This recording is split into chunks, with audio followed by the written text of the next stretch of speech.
소리 들립니까? 마이크에. 예. 농사 짓다가 달려와서 하는 특송이라 감동입니다. 감사합니다. 어쨌든. 그리고 영어 단어에 없는 한국말 중에 하나가 눈치라네요. 눈치라는 말이 영어에는 없다고 합니다. 근데 하여튼 눈치 있는 거 보니까 한국 사람 맞네요. 감사합니다. 예, 이상옥 자매님 감사한금 처음 맞이하는 여름 집회에 참석을 감사드리며 모든 일정에 하나님의 크신 은혜가 더하여지기를 바랍니다. 예. 김영국 목사님, 신지혜 사모님, 여름 캠프에 참여케 하심을 감사드립니다. 풍성한 은혜가 담을 넘어 세계로 퍼져나가게 하시고 김시현 목사님께 건강으로 지켜주심 감사드립니다. 예, 그리고 대전의 라은선 자매님 감사금 드렸습니다. 예, 하여튼 오늘 집회 기다리는 것도 즐거웠고 오늘 오는 시간 즐거웠습니다. 여러분도 다 즐거운 마음으로 오셨을 줄 믿습니다. 우리 제주도에서부터 우리 전국 각처에서 이렇게 모이게 돼서 우리 형제들 이렇게 얼굴 보고 함께 교제하는 것이 너무 즐거운 잔치입니다. 우린 1년에 한 번씩 하는 잔치니까 잔치 때는 뭐 누구 한 사람이 베풀어서 와서 그냥 먹는 잔치가 아니고 각자 1년간 농사 지은 것을 가져와서 이제 나누는 잔치입니다. 그래서 오늘 제가 드리는 말씀도 우리 단체 톡방에 말했지만은 저는 보리떡 4개를 준비해 왔으니까 다른 분들이 또 많은 걸 내놔서 풍성하게 누리는 잔치가 되기를 소망합니다. 오늘 첫 번째 말씀 창세기 49장 22절에서 26절 말씀입니다. 요셉은 무성한 가지 곧 샘 곁에 무성한 가지라 그 가지가 담을 넘었도다. 활 쏘는 자가 그를 학대하며 적개심을 가지고 그를 쏘았으나 요셉의 활은 도리어 굳세며 그의 팔은 힘이 있으니 이는 야곱의 전능자 이스라엘의 반석인 목자의 손을 힘입음이라. 네 아버지의 하나님께로 말미암나니 그가 너를 도우실 것이요 전능자로 말미암나니 그가 네게 복을 주실 것이라. 위로 하늘의 복과 아래로 깊은 샘의 복과 젖먹이는 복과 태의 복이로다. 네 아버지의 축복이 네 선조의 축복보다 나아서 영원한 산이 한없음 같이 이 축복이 요셉의 머리로 돌아오며 그 형제 중 뛰어난 자의 정수리로 돌아오리로다. 아멘. 창세기 49장은 야곱이 임종을 앞두고 그 아들들에게 남긴 유언입니다. 험악한 세월을 겪은 노인이 삶을 통찰하고 자기 인생을 통해 체험한 하나님의 은혜의 고백이기도 합니다. 특별히 이제 요셉에게 주신 축복을 우리가 주목하게 되는데 이 요셉에게 주신 축복은 없는 것을 그냥 복을 주는 것이 아니라 요셉을 보는 영적인 눈입니다. 야곱의 눈에 그렇게 보였기 때문에 그렇게 축복하고 말하고 있습니다. 요셉이 그런 사람이기도 하지만 또 야곱이 깊은 과정을 겪었기 때문에 그의 인생이 겪은 고난만큼이나 눈이 밝아져서 요셉을 볼 수 있게 된 것입니다.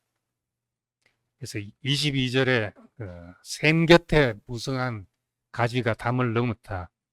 이 짧은 한 문장 속에 요셉을 보는 야곱의 영적인 눈이 해안이 담겨져 있는 말씀입니다. 샘 곁에 무성한 가지라. 이 샘곁이라는 말은 우리는 그렇게 실감을 못하지만은 이스라엘 사람들, 특히 유목민들에게는 가장 큰 축복 중에 하나입니다. 샘 곁에 자란다. 샘 곁에 있다는 거. 이번에 몽골 가니까 초원이 한없이 널려져 있습니다. 그런 초원에 이제 군데군데 사람보다 더 많은 숫자의 말과 소와 양들이 그냥 들판에서 풀을 뜯고 있는데, 이제 그들은 지금도 유목을 하고 있습니다. 목축은 그냥 한 자리에서 고정된 자리에서 하는 것이 목축이지만은 유목은 옮겨 다니면서 하는 것이거든요. 그래서 거기 있는 목사님에게 아직도 유목을 하냐 하니까 다 유목을 한대요. 언제 옮겨 다니냐 그렇게 물으니까 물이 떨어지면 옮겨 다닌다는 거예요. 유목에서 제일 중요한 것은 물인데 풀이 떨어지지도 않냐 하니까 풀은 물이 있으면 풀은 있대요. 그러니까 항상 물이 중요하고, 이제 있다가 가축들도 많고 또 여러 집에서 키우는 가축들이 물을 쓰고 하다 보면은 물이 떨어질 때가 되고, 그러면 또 물을 찾아 떠나가고 이렇게 한답니다. 물이 있다는 것 너무나 이제 중요하고 근원적인 축복이라고 할 수 있습니다. 우물은 파야 되지만 샘은 저절로 터지는 것이고 발견하는 겁니다. 사람이 만든 것이 아니고 이 샘은 하나님으로부터 비롯된 은혜의 원천을 말하는 것입니다. 그래서 요셉을 가리켜서 샘 곁에 무성한 가지다 이렇게 말하는 것은 요셉의 삶이 바로 은혜의 원천에 뿌리를 둔 사람이다, 이제 그렇게 말하고 있는 것입니다.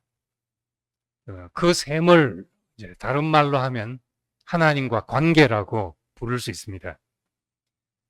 요셉은 형들에게 미움을 받아 구덩이에 던져지고 또 노예로 팔리고, 그리고 남의 집에 종으로 있고 감옥에 갇히고 누명을 쓰고 감옥에 갇히고, 이런 얘기가 이제 창세기 39장에 나옵니다.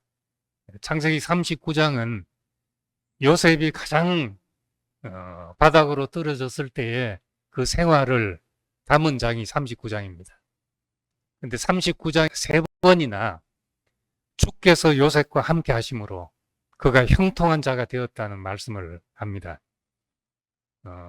가장 힘든 시간에 간주하고 있는 것이 주께서 함께 하셨기 때문에 형통한 자가 되었다, 그렇게 말하고 있는 겁니다.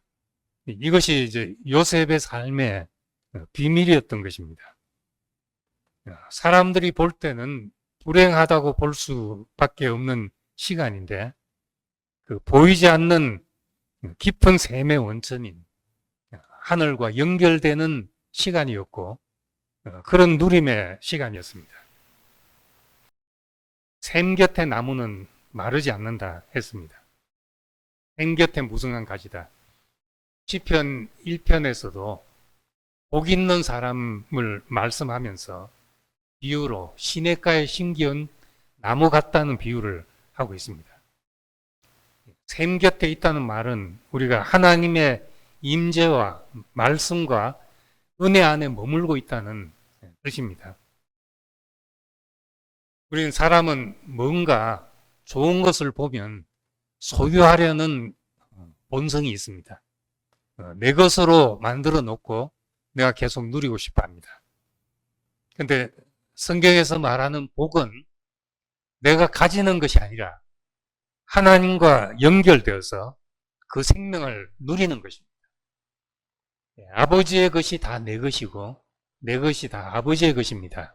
예수님께서 그렇게 말한 것처럼 내 소유로 딱 이렇게 내 울타리 안에 가둬두는 것이 아니라 내가 그분과 연결되어서 그분의 것을 내가 다 누리는, 그것이 성경에서 말하는 복입니다.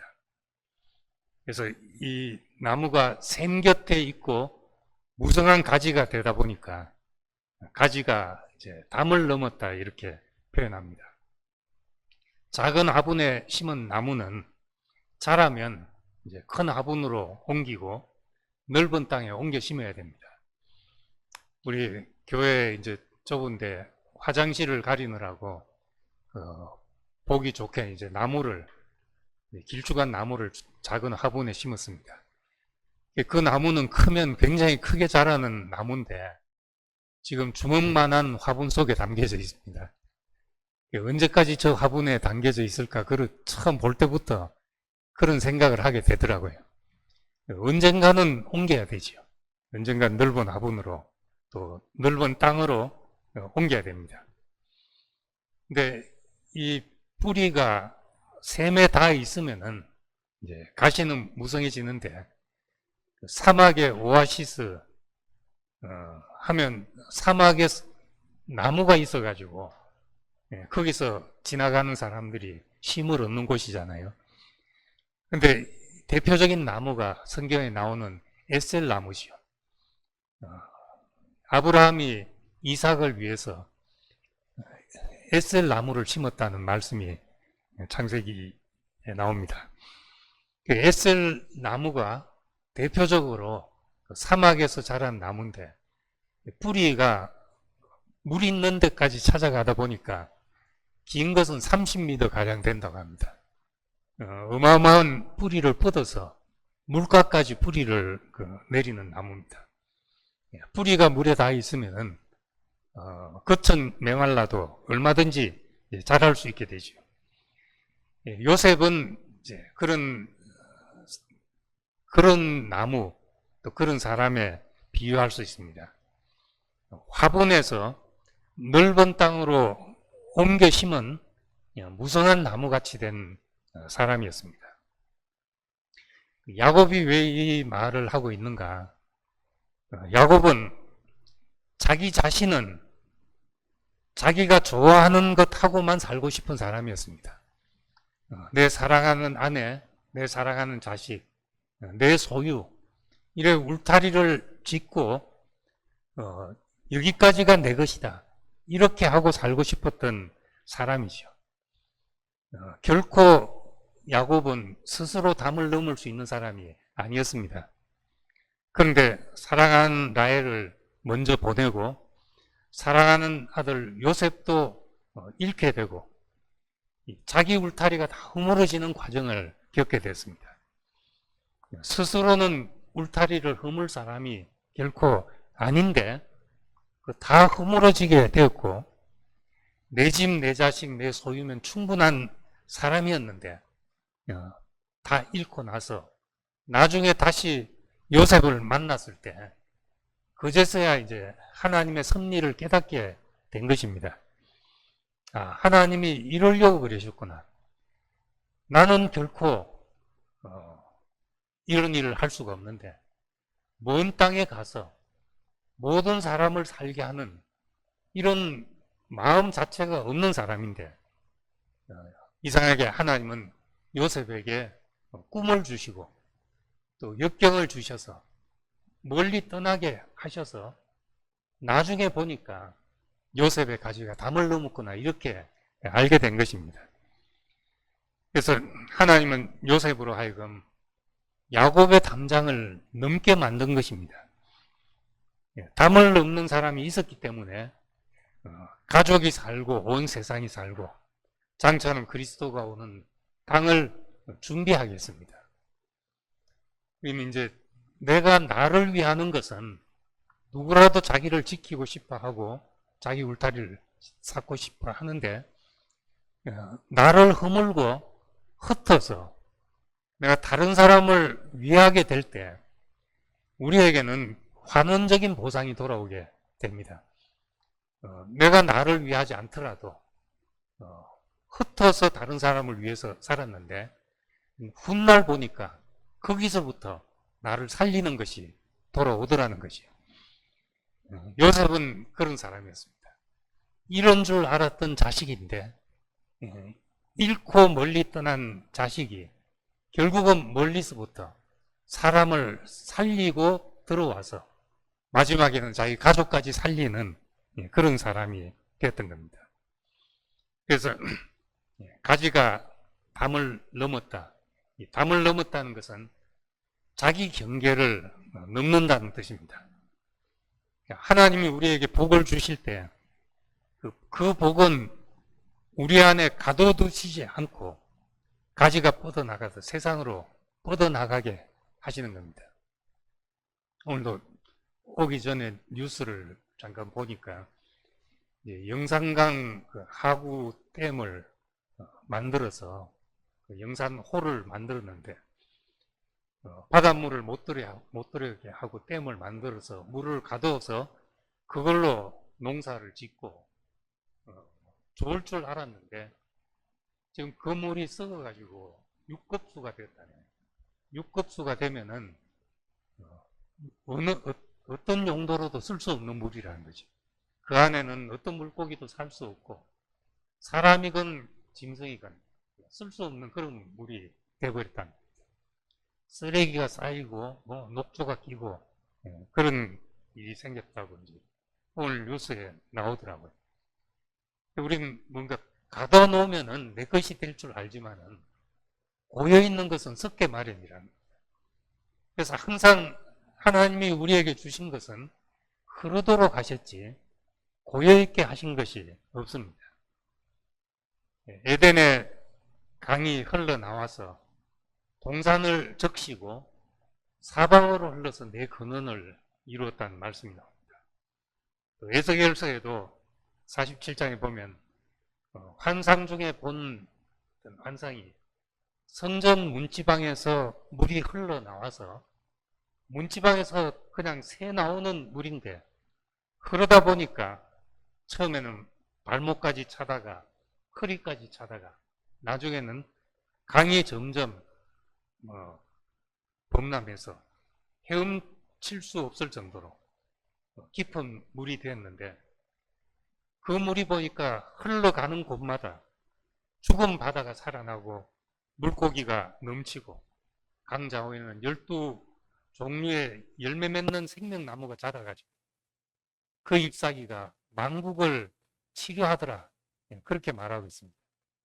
이 계시가 이제 그대로 요한계시록 21장에 옮겨서 이 말씀을 다시 하고 있습니다.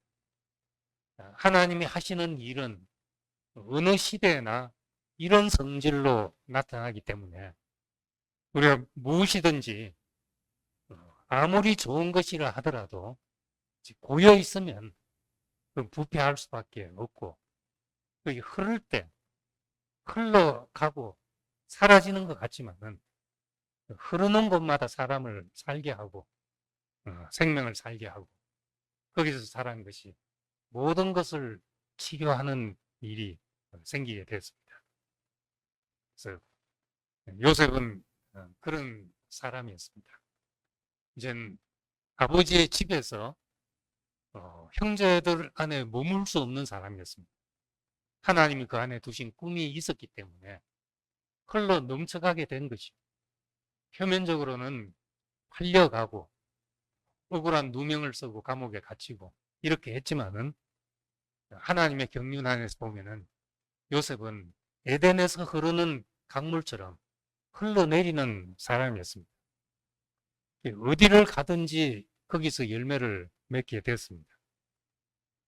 보디발 장군의 집에 종으로 팔려가서는 그 정직함 때문에 모든 일을 요셉에게 다 맡기게 되었고 누명을 억울하게 쓰고 감옥에 갇혔는데 감옥에 가서도 그 간수가 보니까 너무나 신실하고 일을 잘하게 생기니까 죄수들을 전부 다 요셉에게 맡겼다고 그렇게 말하고 있습니다.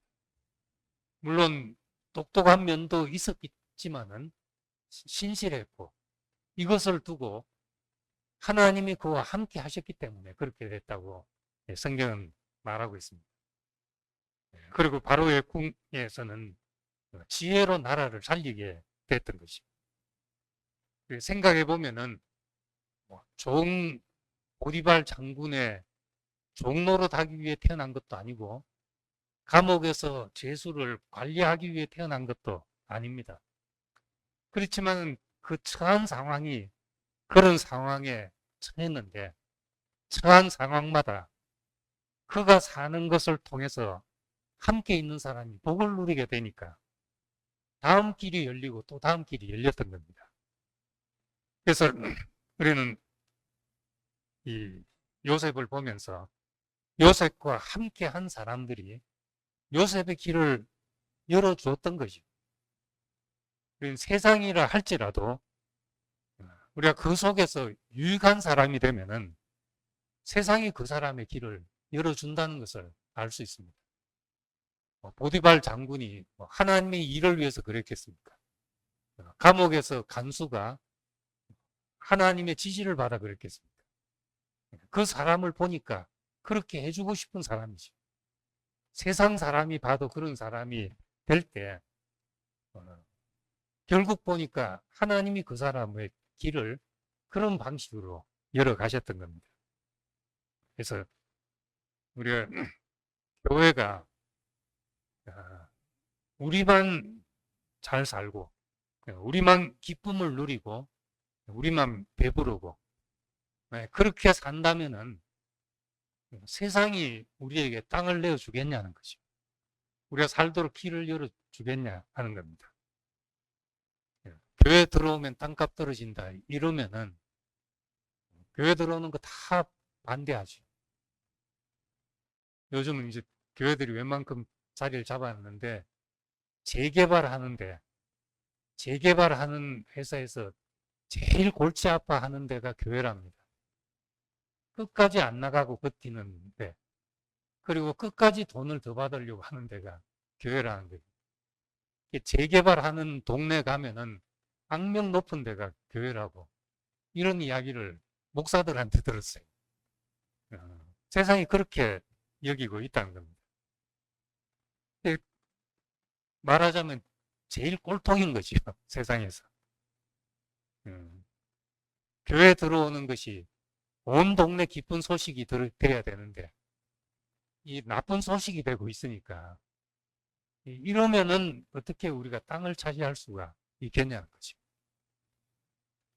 미국 조지아주에 기아 자동차가 웨스트 포인트라는 작은 도시에 공장을 짓겠다고 하고 공장이 들어왔을 때 그 도시에 이제 집집마다 팻말이 붙었는데 하나님 감사합니다. 기아를 보내주셔서 그런 팻말이 집집마다 붙은 거예요. 그런 큰 회사가 한 시에 들어가면 시가 살아나죠. 시가. 그런 회사가 들어가면 하나님 안 찾던 사람들도 하나님 감사합니다 하고 팻말을 써붙이는데 복음을 들고 가는데 왜 감사합니다 팻말이 안 붙냐는 거죠. 우리가 겨우 집회한다고 이제 플랜카드 하나 만들어 붙여야 되는데 우리가 집회하러 오면 온 동네가 함께 가는 교회 환영합니다 하고 붙여야 되는 거 아니겠습니까? 이제 그러자면은 우리가 사는 것이 내가 사는 것이 꼭 우리만이 아니라 나와 관계된 모든 것에 유익이 흘러가야 되죠. 우린 균을 일부러 마시잖아요. 유산균 같은 거는 분명히 균이고 이거는 내 몸이 아닌데도 불구하고 유익을 끼치니까 내 장을 내어주는 거지. 이 속에서 살아라 하고 내 장을 내어주는 겁니다. 만약 예수님 말씀대로 너희는 세상의 빛이다. 너희는 세상의 소금이다. 만약 우리가 그런 존재가 된다면은 우리가 살 땅을 우리가 찾아 헤매지 않더라도 내어주게 될 것이라는 것이요. 우리 이런 문제를 좀 고민해 봐야 되지 않겠습니까? 생각해 봐야 되고. 그래서 이 가지는 열매는 아니지만은 가지가 무성해지면은 그 그늘에서 많은 누림이 생겨나게 됩니다. 우리의 목적이 그것이 아니지만은 우리의 목적은 우리를 통해서 하나님의 생명과 본성이 나타나서 그를 영화롭게 하고 그의 아름다운 형상이 되는 것이 목적이지만은 우리가 자라서 무성한 가지가 될 때 그 그늘에 수많은 누림이 생겨나고 또 많은 사람이 그 안에서 힘을 얻는 일이 생겨나게 될 것입니다. 담은 이제 구획 짓고 경계를 만드는 것이지만은 만드는 것인데 그래서 내 땅, 내 집, 내 사람, 내 영역 이 가르는 것이 담입니다. 근데 요셉은 담을 넘은 사람이 됐다는 겁니다. 자신의 민족을 넘고 언어를 넘고 사회적인 계급을 넘어서 우선은 다른 민족을 살리는 사람이 되었던 거죠. 그렇게 살리다 보니까 결국 자기 가족도 살게 돼서 오늘날 만민의 생명을 구하려고 하셨습니다 하는 요셉의 고백이 나오게 됐습니다. 땀을 넘는 가지, 흐르는 생명, 이런 상징들이 하나님께서 주시는 복의 성질입니다. 내가 받은 복이 다른 사람에게까지 복이 되는 것이 하나님의 축복의 특성이죠. 아브라함 부르실 때 너는 복이 될지라 말씀하셨고 또 이삭을 모리아산에 드린 후에는 너로 말미암아 천하 만민이 복을 얻을 것이다. 그렇게 말씀했습니다. 이것이 이제 우리가 가지는 선한 영향력이라고 할 수 있습니다. 우리는 세상에서 경제적인 영향력도 별로 없고 정치적인 영향력도 더더욱 없는 사람들입니다. 그렇지만 하나님의 주신 복이 흘러가는 이 선한 영향을 가진 사람으로 살 때 우리가 땅을 차지하는 사람으로 살게 됩니다. 그래서 이 비유하자면 축복은 저수지가 아니라 흐르는 강과 같습니다. 등불과 같이 등을 켜서 말 아래 두지 않고 그냥 갯박 속에 가둬두지 않고 높은 데 달아서 멀리 비치게 하지 않냐. 향기는 그냥 퍼져서 아무리 가둬두려고 해도 향기는 퍼져서 많은 사람을 이 향기로 불러들이는 그런 일을 하게 됩니다. 요셉의 인생이 그렇게 이제 담을 넘는 가지가 됐습니다.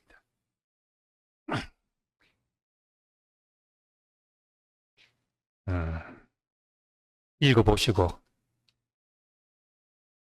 이제 담을 넘게 하라 했는데 하나님은 우리를 여기까지 옮기셨습니다. 이건 우리가 담을 넘어가게 하기 위한 기회지요. 함께 가는 교회는 어찌 보면 오늘 특송한 것처럼 목마른 사슴이 뭔가를 찾다 보니까 이렇게 만난 자리입니다. 가난한 사람들이 샘을 파다 보니까 한 자리지요. 근데 다시 여기가 좋사오니 하고 머물 일이 아니고 우린 이것이 우리에게 주신 새로운 기회로 생각돼야 합니다. 우리가 이제는 흘러내릴 수 있는 사람들, 흘러내릴 수 있는 교회가 될 수 있는 기회로 주신 곳으로 생각해야 됩니다.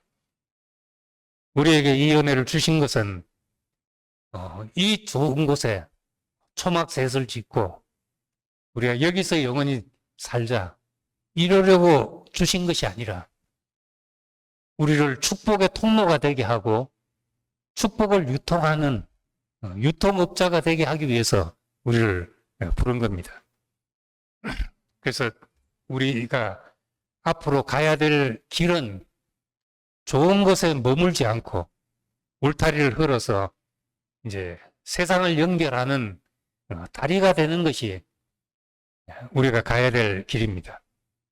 내 개인의 구원, 개인의 변화에 머물러 있지 않고 머물러서 세상을 등지고 살아가는 것이 아니라 세상으로 들어가서 복음의 정신이 우리 하나님의 말씀의 그 정신이 내가 사는 땅을 변화시키는 사람으로 사는 것.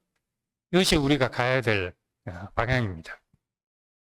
그래야 복음이 교회 안에서만 작동하지 않고 하나님이 창조한 모든 세계에 영향을 미치게 되는 것입니다. 만유의 주라고 말씀하셨고 모든 것의 주님이시다. 지으신 모든 것을 보시고 보시기에 심히 좋았다고 말씀했으니까 모든 것의 주님이 되셔야 하는 것이요.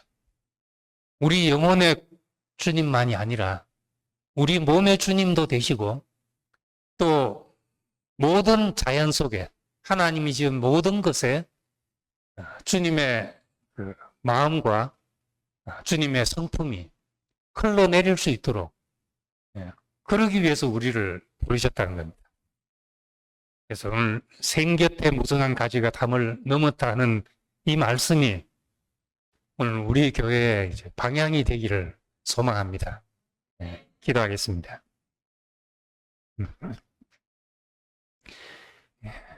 은혜로우신 아버지 하나님, 우린 정말 갈 바를 모르는 사람이고 좋은 곳이 있으면 늘 머물려던 사람입니다.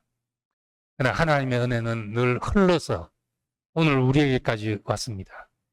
우리도 흘러내리는 사람이 되게 하시고 우리 자신이 복이 될 뿐만 아니라 너로 인하여 천하 만민이 복을 얻게 하시겠다고 하신 그 하나님의 약속이 우리를 통해서 또한 성취되기를 원합니다. 축복을 가진 사람일 뿐만 아니라 축복을 유통하는 사람이 되게 하시고 우리와 관계된 모든 사람이 동일한 은혜를 누리는 세상이 되게 하시기를 원합니다. 요셉의 무성한 가지가 생곁에 무성한 가지가 담을 넘은 것처럼 우리도 담을 넘고 다리가 놓여져서 많은 사람이 연결되는데 기여하는 사람들이 되기를 원합니다. 예수님 이름으로 기도드립니다. 아멘.